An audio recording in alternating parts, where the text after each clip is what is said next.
A fiery horse with the speed of light, a cloud of dust, and a hearty Hail Silver, the Lone Ranger.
With his faithful Indian companion Tonto, the masked rider of the plains led the fight for law and order in the early western United States.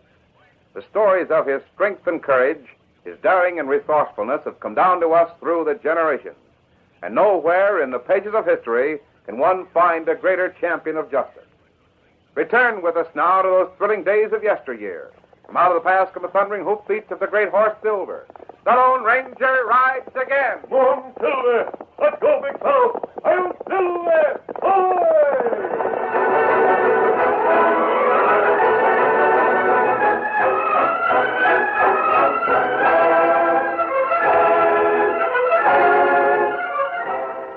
There was only one reason why young Doc Ram couldn't get along with Aunt Lucy Foreman.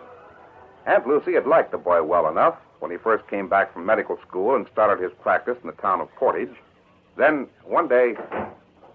Why, hello, Aunt Lucy. How are you? Oh, poorly, Doctor. Poorly. It's my heart again. Oh, let me get you a chair. There you are. How's Marilyn? Oh, that girl. She'll be the death of me yet. Well, she's only a child, doesn't know her own mind, and all she talks about is... Well, I expect you know what she thinks about all the time. Getting married? To a young man of medicine? I hope. You hope? Why, that child ain't old enough to She's get... 20 years old, Aunt Lucy. Well, what's 20 years old? Why, it's a land Lots thing. of women are raising families when they're 20 years of age. Is that so? Well, now, you just listen to me, young man. I'll have you know that my niece is not... Your heart, Aunt Lucy. Hmm? Oh, yes, you better give me something for a doctor. It's awful bad. You want it tested with your stereoscope? No. Now, this is the fourth time you've come to see me about your heart, Aunt Lucy. I don't think we'll need this stethoscope today. That's what I meant, stethoscope. You gonna give me something for my heart? Yes, I'm going to give you some strong medicine. Strong? What are you going to give me? Some advice that'll probably kill you if your heart's as bad as you seem to think it is. What? Well, what on earth... There's nothing wrong with your heart, and you know it. The only thing that's bothering you is myself. Well, of all You've had Marilyn tied onto your apron strings for so long you can't bear the thought of doing without her. Why, you You've impudent completely young... ignored Marilyn's right to happiness, to a life of her own. Whenever the girl even thinks about her own life, you carry on with your make-believe heart attacks and just about scare the daylights out of her. Young man, if you think for 1 minute I'm going to... I think you'll do everything in your power to keep Marilyn and me from getting married. I wouldn't have that girl married to you if you were the last man on earth. No, of course not. But if I were somebody like Jack Blair, a lot of money and power... Jack Blair's a mighty fine young man. He's got a future ahead of him. Why, he could provide Marilyn with all the comforts of life. Yeah. And you too, huh? Well, he comes from a fine old family. You mean a rich old family, don't you? His father owns a bank, which he got by stepping on people's faces. Now young Jack is running for sheriff. And he'll get elected, too. Now, you wait to see. I don't doubt it. His father will see to that. so Jack can go around foreclosing mortgages for him. You just wait until... What? Marilyn, how long have you been standing there? Long enough, Aunt Lucy. Don't you think we'd better go home now? Marilyn, I hope you don't think I meant what I said to you. It's all right, Carl. Aunt Lucy's upset. That's all. Upset, am I? Here I've worked my fingers to the bone for you, and all the gratitude I get for it. oh, my poor heart. Well, let's go home now. Oh. And, Carl, Yes? when I get married, I'll make up my own mind. Understand? I think I do. Goodbye, for now. Goodbye.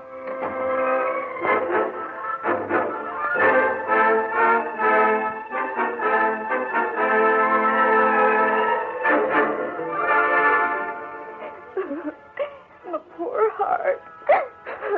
And that wicked young doctor wouldn't even give me anything for it. There now, Lucy, there now.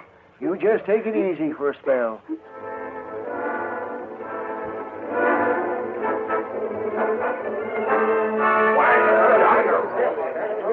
You hear that young doctor?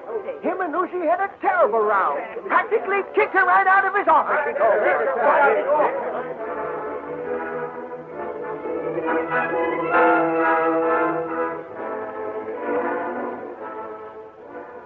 On the day that Jack Clare was elected to the office of sheriff, he called at the home of Aunt Lucy Foreman and her niece, Marilyn. Come in, Jack. Aunt Lucy will be down in a moment. Well, shucks, Marilyn. I guess you know I come to see you more than Aunt Lucy. You hadn't better let her hear you say that. I suppose you heard the news about me getting elected? Congratulations. Why, Jack Blair, how nice of you to call on us today of all days. Marilyn, wasn't it nice of Jack to come over? Congratulations, Jack. I knew you'd win. Thanks, Aunt Lucy. Now, you two just sit here and visit while I go to the kitchen and make some coffee. Well, Aunt Lucy, Yes? I'm sorry, but you'll have to entertain the sheriff. I'm going out. Some shopping. Why, Marilyn, can't you shop and wait? I'm afraid not. You see, Carl and I are getting married. Married? Tomorrow. Oh, my heart. My heart. My poor heart. Jack, help me. Marilyn, wait. You'd better make Aunt Lucy comfortable, Sheriff. I'll ask Dr. Rand to come over right away. Yeah. You'd better do that, Marilyn. Oh, my heart. My poor heart. Oh, my poor heart.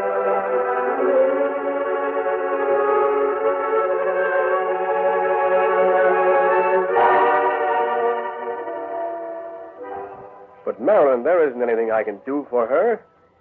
She hasn't got heart trouble any more than I have. Oh, please, Carl. Go over anyway. And if I do, does that mean you're going to change your mind about us? My mind is made up. If I can't marry the man I love, well, I'll never marry. All right, honey.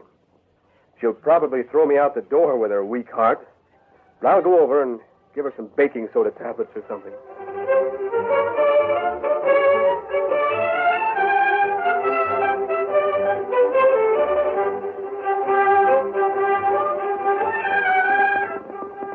The next morning, in the wild mountain country about 20 miles to the north of Portage, a very young horseman raced full speed toward his secluded camp in the hills and drew rein. Whoa, Victor. Mounting with a leap before his horse had stopped running. Hi, Kimosabe. Hello there. How are you? Hello, Tonto. It was Dan Reed, and his waiting friends, the Lone Ranger and Tonto, knew that something unusual had happened. Didn't expect you back from Portage until late afternoon, Dan. Something happened in town? There's been a murder committed in Portage. And right now there's half a dozen posses searching the country. Any of them heading this way? Yes, sir. That's why I rode so fast getting back here. They might find us camping. Well, Tonto, we'll break camp immediately. Now, tell me what happened, Dan. They're after a young doctor. His name is Carl Rand. He's accused of murdering an old woman with poison. A woman? That's right. Any motive? Well, this woman, Miss Foreman, didn't want her niece Marilyn to marry the doctor, but they were to get married anyhow. Yesterday afternoon, Dr. Rand went over to talk to the old lady, and they had a terrible argument. Then what? Dr. Rand asked old Miss Foreman. He gave her some kind of medicine for her nerves. At least that was what he said. About 2 hours later, the girl went back to the house and found her aunt dead. Who said it was poison? The coroner proved it. Sheriff started out to arrest Dr. Rand, but the girl warned him and he got away. And the girl must believe that Rand is innocent. Most people in town think he's guilty. Why? They know he's quarreled with the girl's aunt several times. Well, there's a big difference between a quarrel and a murder. Let's go. Glad you hurried back here, Dan. But there's something else. What? I know where the murderer is. I know where he's hiding. You know where... Let's not call any man a murderer without proof. How you know where a fella hides, Dan? Well, on my way to town this morning, I was just coming off that timbered slope the other side of Red Mesa, and I saw a rider coming from town, pretty fast. So? I noticed that he pulled off the trail and headed right into the thick brush, and that made me suspicious. So I left my horse and crawled down the slope to see why. It might have been dangerous if you'd been caught. Well, golly, I didn't think of that at the time. Anyway, there's a kind of a big cave there about 100 yards back from the trail. It'd be almost impossible to find if you didn't know where to look. You see fella go in cave, Dan? Yes, and I was pretty puzzled about it until I got to town and heard what had happened. Then I realized that the man I had seen couldn't have been anyone else but the doctor they were looking for. Golly, I sure made Victor step coming back here. Bobby, look out. Hold it, all of you. The first one moves gets a taste of hot lead. Why, you... Steady, Tonto. Looks like someone followed you out here, Dan. Oh, golly, I shouldn't have taken... Throw the chair and get your hands up. Pronto. Well, maybe you gents are partners of that murdering doc, huh? I've never seen the man in my life, Sheriff. No? And you got some other reason, I reckon, for wearing a mask on your face. I have. It's a personal reason. What do you want with us? You'll find out when you land in jail. Unbuckle those guns, you and the redskin, and... Just a moment. Why are you taking us to jail? That's my business. And mine. You can't arrest a man for wearing a mask. Unless you have a better reason, we'll keep our guns. Then I'll arrest you for aiding and abetting an escaping murderer. I heard that kid tell about the cave. Oh, golly. And he's going to show me where it is on our way into town. Then I'm going to drag that murdering pill pusher back to Portage and watch him stretch a brand new rope. Just a first-rate necktie party. No trial, no judge, no jury. Is that it? You bet that's it. You've got pretty swift ideas about justice in these And parts. I have my own ideas about justice. I also have my own ideas about a lawman who would hang a prisoner without a fair trial. Oh, you sidewinder. You better watch your step, or you might get the same treatment. Yes, I might if you had your way about it. Dan. Yes, sir. Thanks for distracting his attention, Dan. Why, you... Your guns are damaged more than you are, Sheriff. You'll hang for this. You can't shoot the guns out of a lawman's hands and get away with it. I'd prefer to think I shot the guns out of a hangman's hand. You've got to lead me to that cave where Doc Rand is hiding. We shall. You'd better.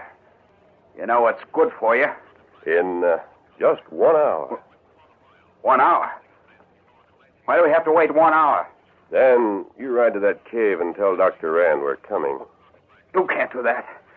You can't let that murderer escape like that and... You can't hang any man without a trial by jury. Will you promise Rand a fair trial if we take you to him now? I won't promise you nothing. You sneaking outlaw. Go on, Dan. Tell the doctor that the sheriff is on his way. He'd better make tracks. Tell him to travel far and fast. You'll hang for this. You're going to run out of rope with all these hangings, my friend. Dan, come over here. Yes, sir. Keep the sheriff covered, Tonto. Me watch him. Dan. Yes, sir. All right, get going. Come on, Victor. You may as well relax, Sheriff. We've got exactly 60 minutes before we hit the trail. Tonto, saddle up. Got a job for you.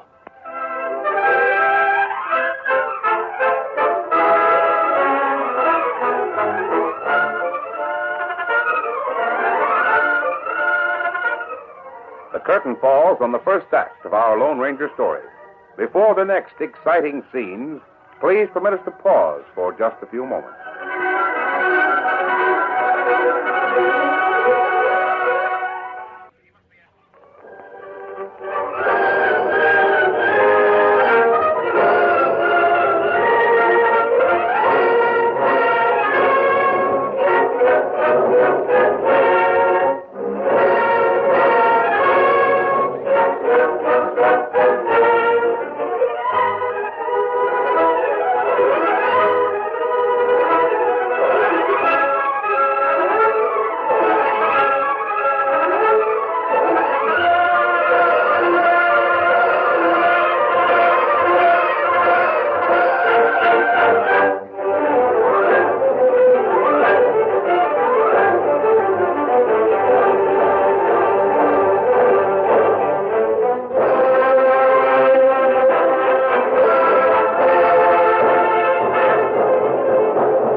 to continue our story. It was nearly noon when the Lone Ranger, riding directly behind Sheriff Jack Blair, met Dan Reed on the trail. Oh, Silver, oh, boy. Steady, fella. Steady, fella. Where's Tonto? Tonto will be with us after a while, Dan. Did you see Dr. Rand? Yes, and I told him what you said about the sheriff being on his way. He was suspicious at first, but then he decided to believe what I said. He sure cleared out in a hurry. Which way did he go? Well, Come on, Dan. We promised the sheriff we'd show him the cave. Blast the confounded cave. I ain't after no cave. I'm after Carl Rand. And you'd better be on your way, mister. Now, see here, you. You're obstructing justice. That's what you're doing. I don't mind obstructing your kind of justice. Now, you'd better get along. You'll have to ride back to Portage and get some guns, you know. I'll go get guns. Lots of guns. And lots of men to handle them. The next time I meet you... Adios. You can make that hasta la vista. We'll meet again. Get up. Get up. golly, he sure was fit to be tied. We couldn't let a man be hung without a fair trial, could we, Dan? Well, golly, no. Of course not. Carl Rand is guilty. We can find him. But if he's innocent, the sheriff turned him over to a lynch mob, well... That mistake could never be corrected, could it? No. A man's life, any man's life, is worth more than the kind of snap judgment our friend the sheriff could offer. Let's go. We're going to meet Tonto? No, Dan. We're going to that cave you mentioned. I hope we'll meet someone else that I have in mind. Come on, Silver. Get along, Vic.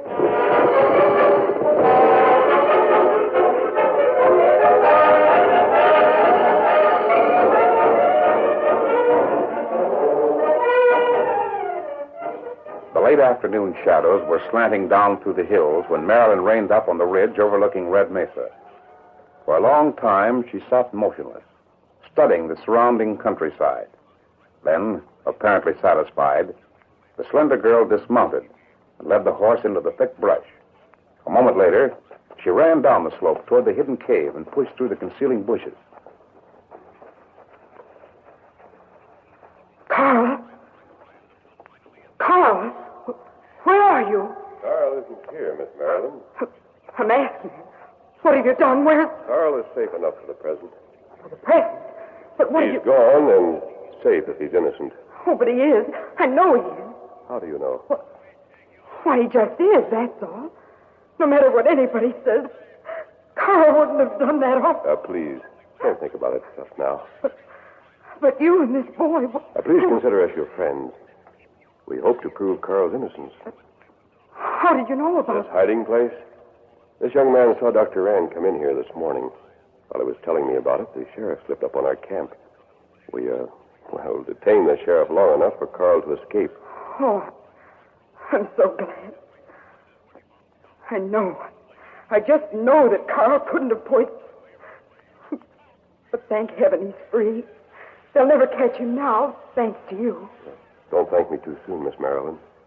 If we find out that Carl is guilty, he'll be apprehended and brought to justice. But you said he'd escape. I sent a warning to him. I suggested that he hit the trail. I also sent a man to follow him. And you mean that... One of the best trackers in the West is following Carl Rand at this moment. He's an Indian named Tonto. Oh, then you're... I wanted to help your friend to escape a hangman's rope.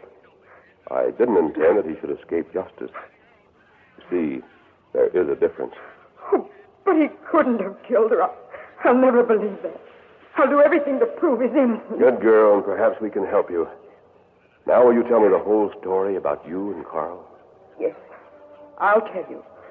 All that I can.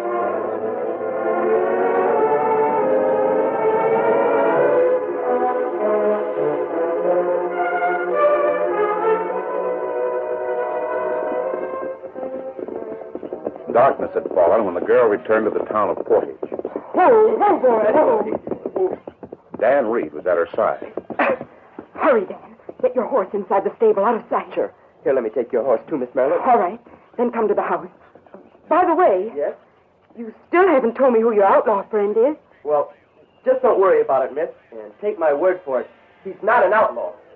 I'm almost inclined to believe you, Dan.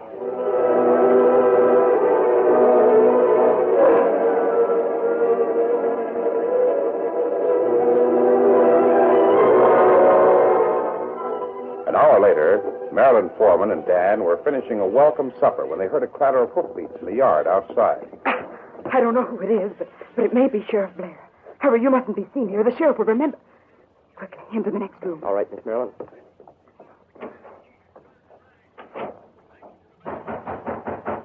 Just a minute. Oh, good evening, Sheriff. Evening, Marilyn. You, mind if I step in a minute? Why, you see, Yeah. Yeah, I see. You've just been having company for supper. Stop it. You can't come in here. Well, now we'll see. What do you want here? I don't reckon you've been eating 2 suppers all by yourself, Marilyn. Why, Marilyn, listen.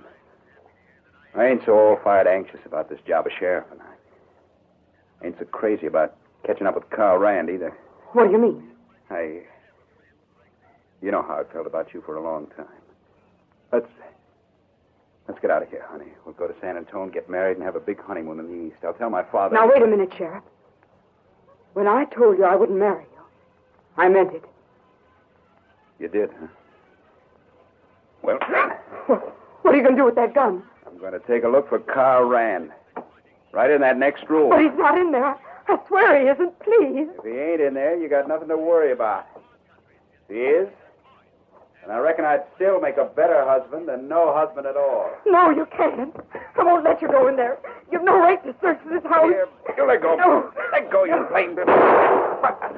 What? Mel. Dan Reed! Oh, mackerel. I was trying to stop him from going into that room. I didn't want him to.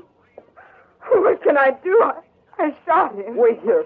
I'm going after the Lone Ranger. The Lone Ranger? The man you thought was an outlaw. Stay right here and do the best you can until we come back. The Lone Ranger. Come on, let's go.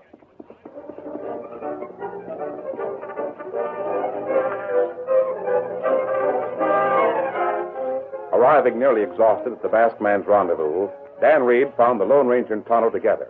The boy lost no time in telling what had happened to the sheriff. You need a doctor. There's only one available within 100 miles. You mean Carl Rand? Right, Dan. Tonto told me where he's hiding. And you're going after him? Yes. Your horses are nearly played out. Silver hadn't had a workout today. Here, boy. Come here, big fella. Stay here and rest until I return. Good luck, sir. Steady, big fella. Take more than luck to nail the killer we're after. Come on, Silver.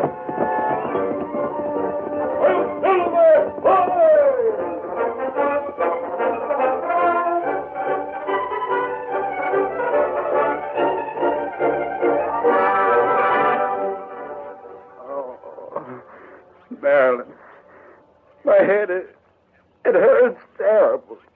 I'm sorry, Jack. I shouldn't have struggled with you, but you had no business forcing your way in here without a warrant. I don't care about catching Rand. What about me? I'm shot. My head. You might have had a doctor here if you hadn't run him out of town ahead of a lynch mob. I know. Marilyn, my head hurts. I don't want to die. And I don't want you to die. Try to rest a little. I've already sent for help. Help? But who? Listen. Who'd you send for? Who's coming? Carl! How is he, Marilyn? You shouldn't have come. Why, they'll hang you. I explained all that to Dr. Rand. He was willing to take the chance. Willing? Why, sure I was willing. He told me that you'd shot the sheriff and they might put you in jail. Oh. Better get busy with your patient, Doctor. A very nasty wound in his head. I hope you can save him. Oh, but Doc, don't let me die. I don't want to Shut up. No one wants to die, including me. But if I save your life, I suppose you'll hang me for it, huh? No, I won't. I won't let him touch you. Marilyn, clean towels and lots of hot water. Hurry. You, mister, help me hold him while I try to save his life.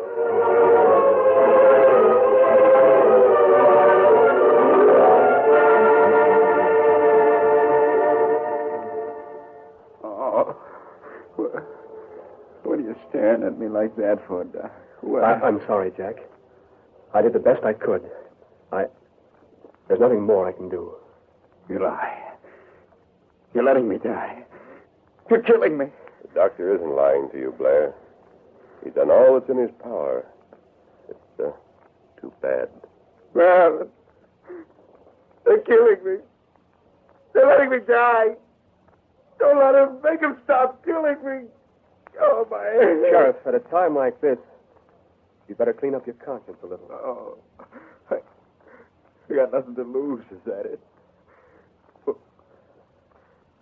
What makes you think my conscience ain't clean? There's only a suggestion, Jack.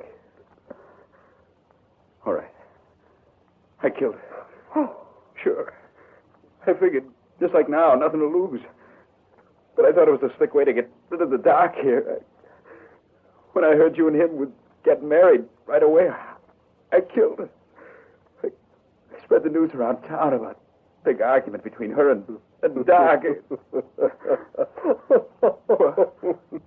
What's funny, Doc? What are you laughing at? I was just thinking of what the masked man said about strong medicine. It was a chance, and it worked. What on earth are The you Lone Ranger told me about meeting you, and you telling him all about us, Marilyn. He figured out that Jack Blair was the one to gain by my disappearance. Oh, no. Well, I wouldn't have married him I know. But it looks as if the sheriff was willing to take his chances, even up to murder. You said Lone Ranger. Right. The boy Dan Reed told him he didn't think you were critically wounded. So the masked man put me up to making some strong medicine. Worked out all right, too. What do you mean? The bullet just grazed your scalp, Sheriff. You missed the pearly gates by a mile. What? Then I'm going to live. But you'll have a mighty slim chance of missing the pearly gates when they swing that new rope of yours in the cottonwoods, my friend. No. I won't let them. No. They can't hang me. Strongest medicine I ever used. A man's guilty conscience. I'll Silver! Ahoy!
The story you have just heard is a copyrighted feature of the Lone Ranger Incorporated.